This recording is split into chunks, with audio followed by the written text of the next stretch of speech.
Oke guys, welcome back to Crypto Indonesia bersama gue Toshi, di mana kita akan membahas segala sesuatu yang berhubungan dengan cryptocurrency dan blockchain.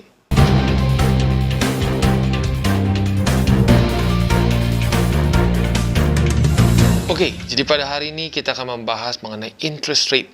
Kita tahu bahwa interest rate baru saja ditingkatkan oleh The Fed pada jam 1 subuh kemarin, atau lebih tepatnya jam 1 subuh tadi. Ya. Nah, tetapi yang cukup unik adalah cryptocurrency market malah nge-pump bukannya ngedump. Kok bisa seperti itu?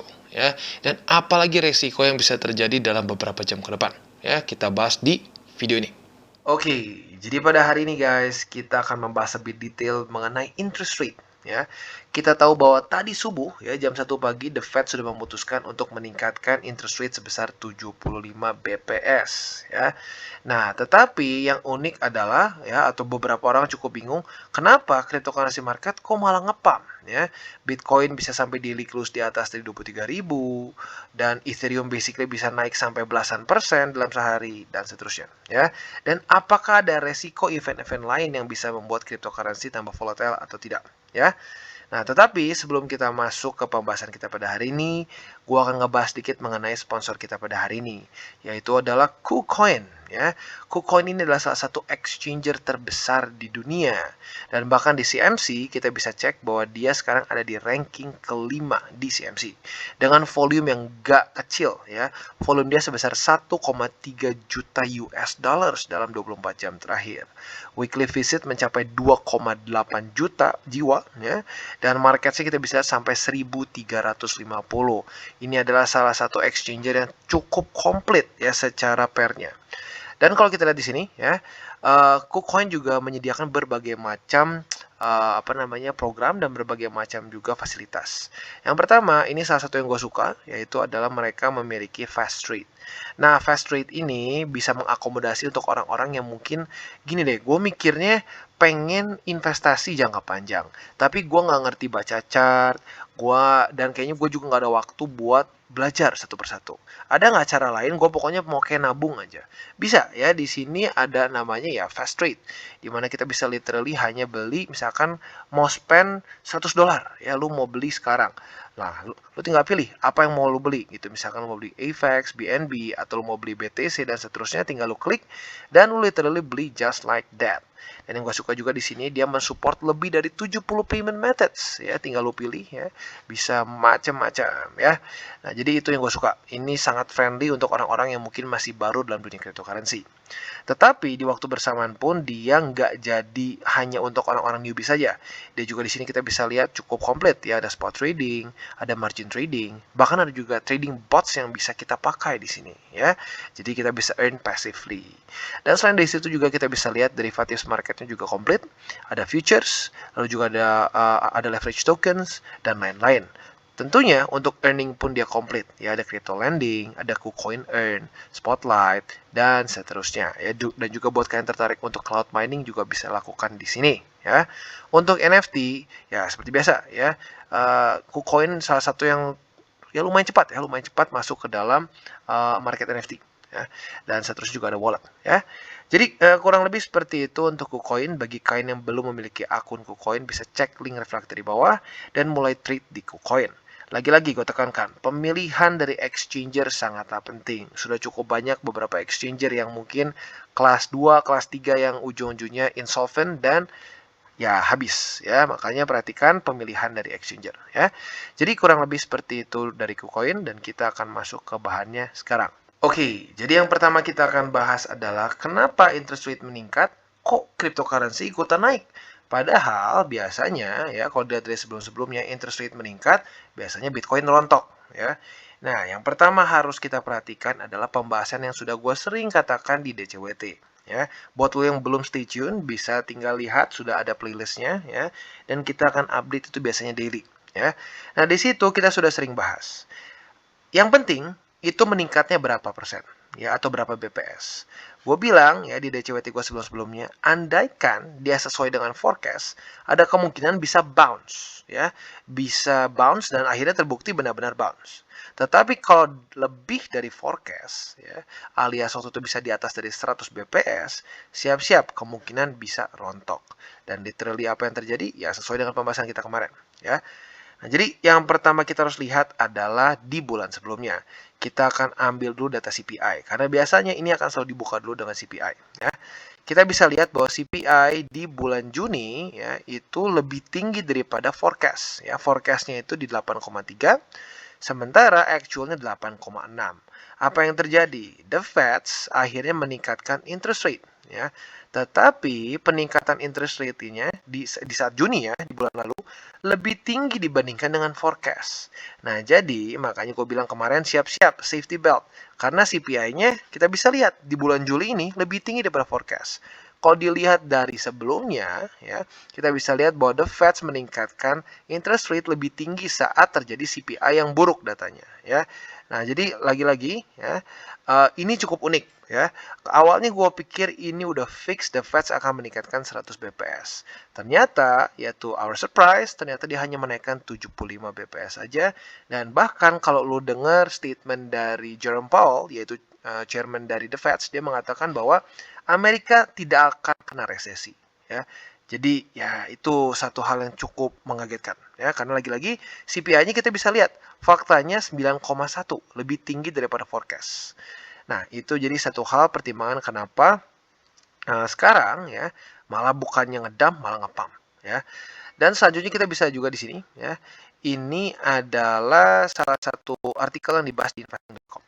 Di mana di sini ya rencananya ternyata The Fed akan kembali meningkatkan lagi 0,75 dalam beberapa bulan ke depan ya. Jadi rencananya kalau kita lihat di sini ya mereka akan meningkatkan kalau nggak salah 2 atau 3 bulan lagi ke depan dengan interest rate yang sama. Nah, sekarang gimana nih kalau sampai bulan-bulan depan tetap dinaikkan interest rate-nya? Nah, balik lagi, menurut gua ya, selama sudah ada price in dari markets, itu nggak akan terlalu parah. Ya, masuknya price in gimana sih, Bang?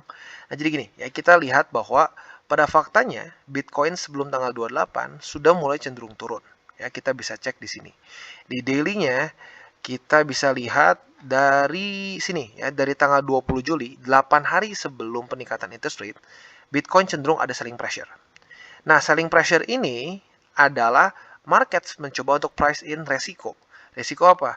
Resiko bahwa The Fed meningkatkan interest rate lebih tinggi daripada perkiraan ya, daripada forecast di sini. Forecastnya kan sekitar 75 ya. Tetapi pada faktanya ya ternyata terjadinya 75 juga ya. Nah, itu membuat apa? Membuat orang-orang ternyata bahwa wah, ternyata The Fed nggak jadi naikin 100 nih ya. Maka dari itu semua orang yang tadinya menahan-nahan beli Bitcoin bahkan menjual kembali masuk lagi ke markets ya. Maka kita bisa lihat volumenya meningkat dengan besar ya. Nah, selanjutnya gimana di bulan selanjutnya? Ya bulan selanjutnya semoga saja terjadi pengulangan seperti ini ya. Saat menuju ke tanggal untuk ya apa namanya peningkatan interest rate, kalau kita lihat di sini selanjutnya itu pada tanggal 21 September ya di bulan depan. Nah, menuju ke sini semoga saja Bitcoin bisa pelan-pelan naik membuat higher high dan higher low lagi. Nah, setelah naik, nanti saat sudah dekat ke tanggal 21 September, kemungkinan besar akan mulai turun lagi ya sebelum tanggal 21 ya. Mungkin belasan tuh udah mulai sedikit turun.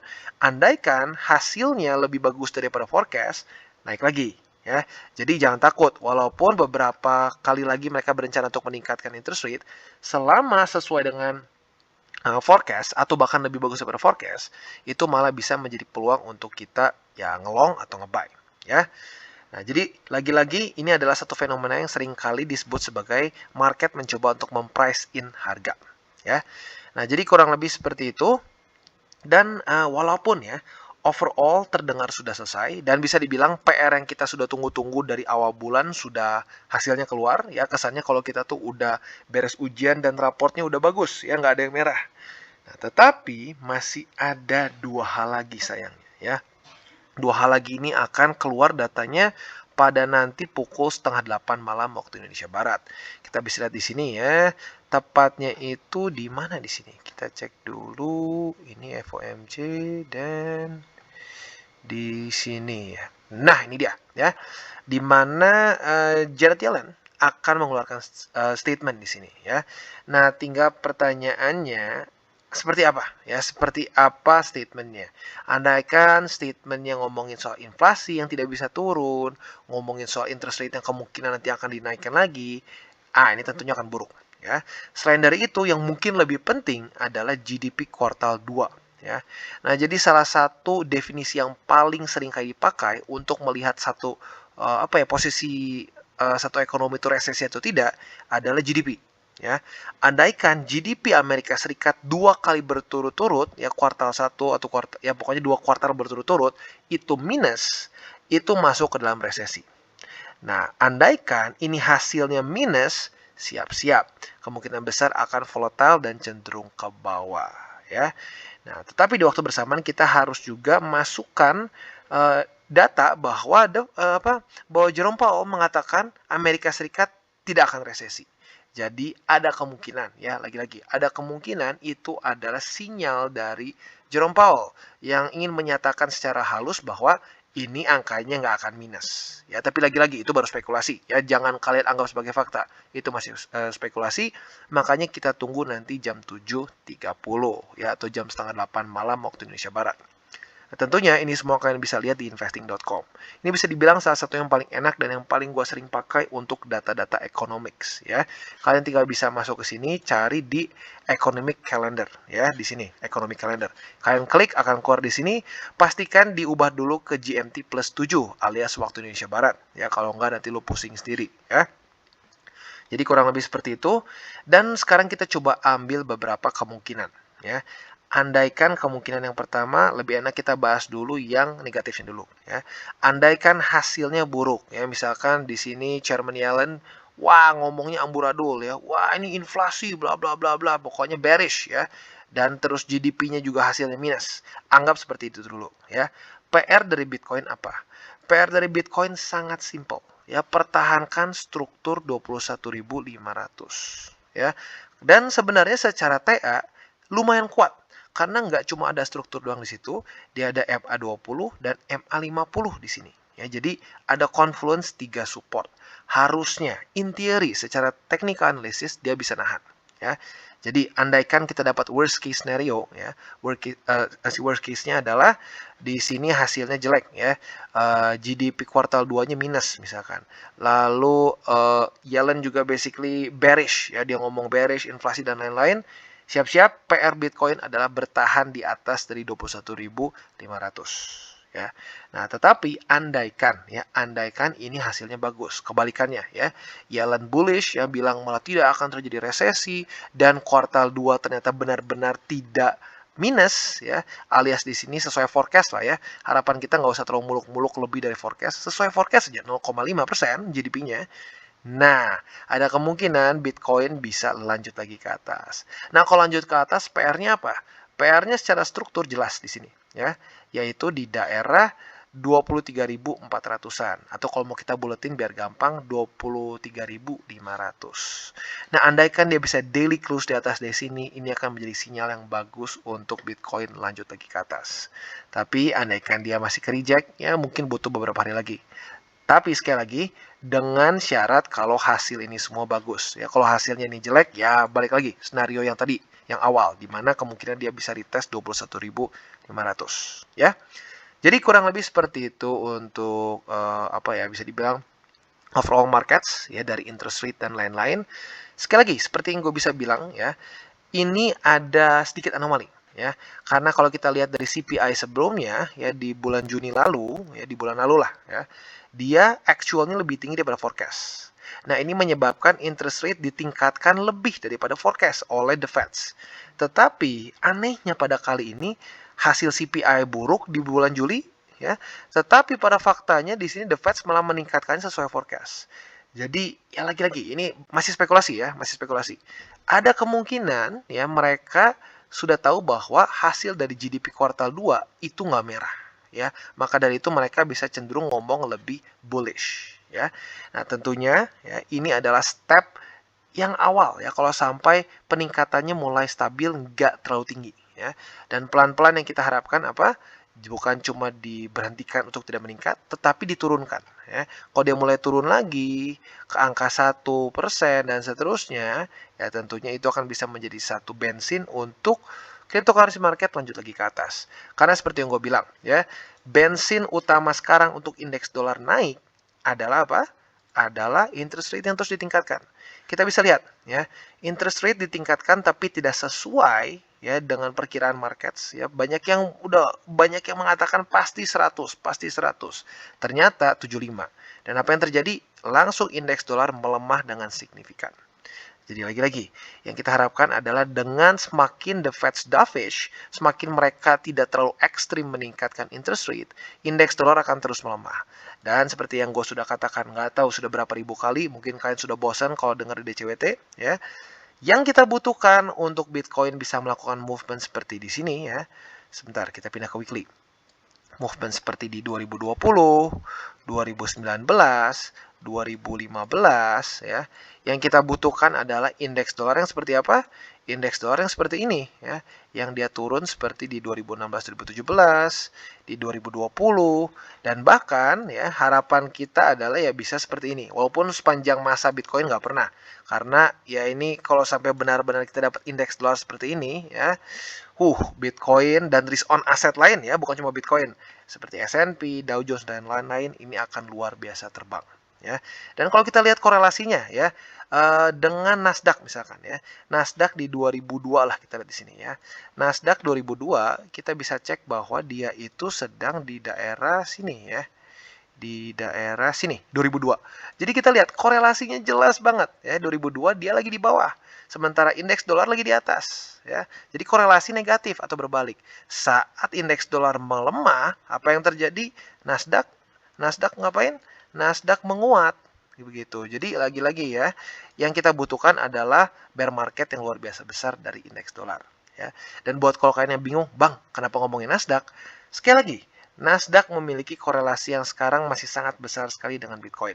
Kenapa? Teorinya mereka dua-duanya risk on yang masuknya kategori yang resikonya lebih besar dibandingkan yang lain-lain ya. Karena kalau Nasdaq ini banyaknya adalah indeks-indeks saham teknologi dan teknologi dianggapnya lebih ke growth stock ya.